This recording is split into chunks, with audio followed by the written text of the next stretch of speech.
Saudaraku, masih sehubungan dengan menyongsong pemilu tahun 2024, baik pemilu calon legislatif maupun pemilu pemimpin daerah dan juga pemilu presiden, wakil presiden.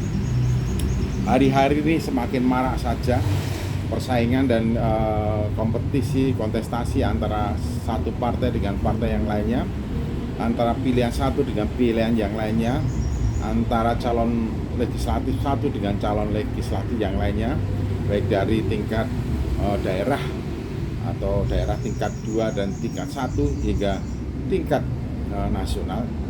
Ya, kita bisa melihat begitu banyak baliho yang mempromosikan diri atau partai atau calon-calonnya. Wah, ini sungguh-sungguh luar biasa. Kemeriahan pesta demokrasi telah ditandai dengan begitu rupa oleh masyarakat bangsa, yaitu Indonesia. Nah, salah satu catatan yang penting di sini, memang ada orang-orang yang menginginkan, menghendaki untuk menjadi pemimpin negeri ini masa depan.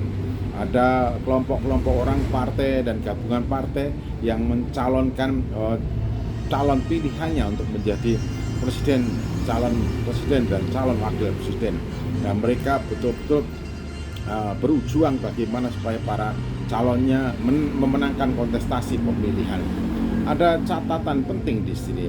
Saya kira untuk menjadi seorang pemimpin bukan hanya ditopang oleh ambisi ingin berkuasa, ingin menduduki posisi maupun jabatan. Kita harus mengerti benar arti demokrasi bagi kepentingan masyarakat dan bangsa, arti demokrasi bagi kepentingan seluruh rakyat Indonesia.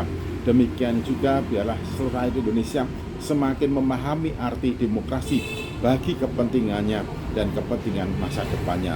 Sehingga dalam pesta demokrasi yang diwujud nyatakan melalui pemilu ini, kita semua mengerti bahwa keikutsertaan dalam pemilu merupakan bagian dari kita semua sebagai warga bangsa untuk turut serta bela negara. Mengapa saya katakan untuk turut serta dalam bela negara atau partisipasi dalam pemilu pesta demokrasi ini menjadi salah satu bagian kita terus serta ambil bagian dalam terus serta bela negara. Karena apa? Kita semua ingin mendapatkan pemimpin-pemimpin yang handal, pemimpin yang betul-betul mementingkan kemajuan dan bagi kepentingan bangsa ini di atas kepentingan pribadi, di atas kepentingan kelompok masing-masing.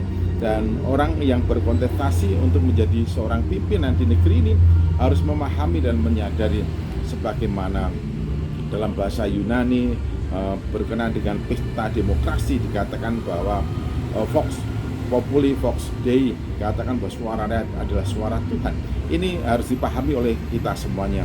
Memang pada mulanya saya menerjemahkan secara sederhana.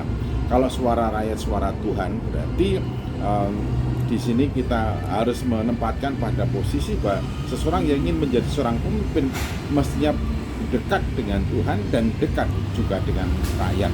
Jadi kalau ada seseorang pemimpin mengatasnamakan kedekatannya dengan Tuhan tetapi menyengsarakan rakyat, berarti orang itu menunjukkan kebohongannya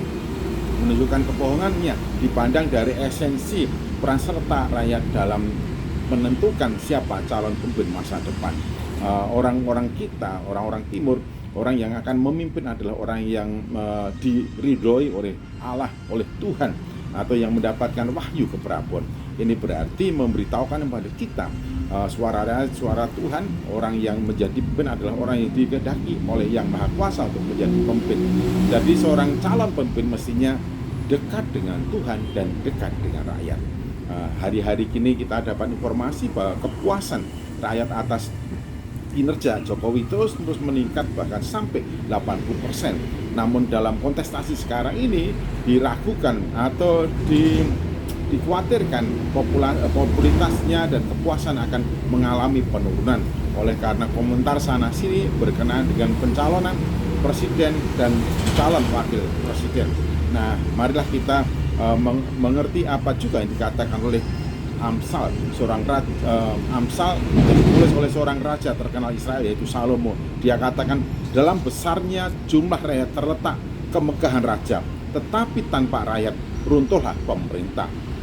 Amsal 14:28. Mari kita menetapkan hati kita untuk memilih siapa calon masa depan yang betul-betul dekat dengan Tuhan atas ketakwaannya dan dekat dengan rakyat karena perhatian dan kepeduliannya kepada seluruh rakyat Indonesia. Mari memasuki pesta demokrasi dengan ketenangan hati dan dengan antusias. Tuhan Yesus memberkati.